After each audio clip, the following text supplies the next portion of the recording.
ఏపీకి భారీ పరిశ్రమలు క్యూ కడుతున్నాయి. ప్రపంచ దిగ్గజ ఐటీ సంస్థలు వస్తున్నాయి. ముఖ్యంగా ప్రపంచంలో ఐటీ పరంగా గుర్తింపు పొందిన గూగుల్ విశాఖలో తన కార్యకలాపాలను ప్రారంభించనుంది. వచ్చే నెలలో గూగుల్ రానుందని స్వయంగా సీఎం చంద్రబాబు ప్రకటించారు. అలాగే టీసీఎస్ కూడా విశాఖలో ఒక కేంద్రాన్ని ఏర్పాటు చేస్తోంది.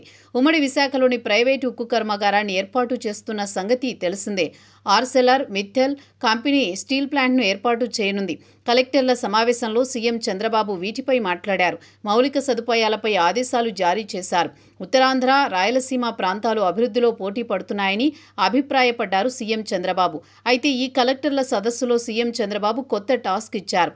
కూటమి అధికారంలోకి వచ్చి 15 నెలలవుతోంది. రాష్ట్రంలో పెట్టుబడులను ప్రోత్సహించడానికి ప్రభుత్వం కొత్త చర్యలు కూడా చేపట్టింది.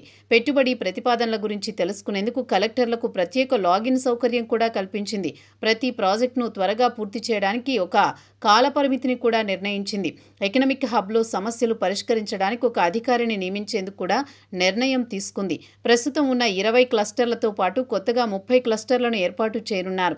దీనికోసం 1.1 లక్షల ఎకరాల భూమిని గుర్తించారు. పారిశ్రామిక కారిడార్ల దగ్గర 15 క్లస్టర్ల కోసం 74,583 ఎకరాలు కేటాయించారు. తీరం వెంబడి 15 క్లస్టర్ల కోసం 56,608 ఎకరాలను గుర్తించారు.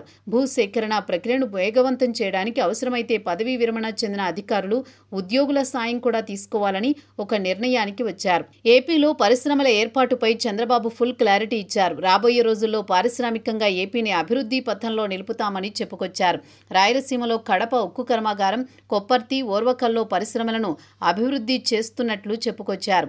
అనంతపురంలోని లేపాక్షి, కర్నూలులోని ఓర్వకల్లు మధ్య ప్రాంతాన్ని భారీ ఇండస్ట్రియల్ హబ్గా మార్చుతామని చెప్పారు. లాజిస్టిక్ కార్పొరేషన్ ద్వారా పోర్టులు, విమానాశ్రయాల మధ్య రోడ్డు నెట్వర్క్ను అభివృద్ధి చేయాలని కూడా ఈ సందర్భంగా సూచించారు. తీర ప్రాంతంలో ప్రతి 50 కిలోమీటర్లకు ఒక పోర్ట్, నౌకల తయారీ కేంద్రం, ఫిషింగ్ హార్బర్ ఏర్పాటు చేస్తామని కూడా చంద్రబాబు చెప్పుకొచ్చారు.